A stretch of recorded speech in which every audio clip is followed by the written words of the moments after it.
saan ka tutungo?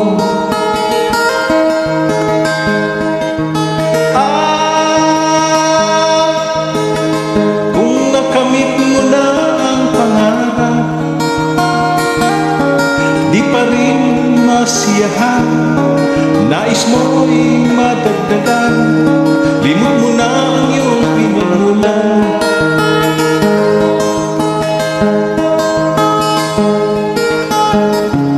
Bakit nga ganito ang tao'y walang kasiyahan?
Bakit nga ba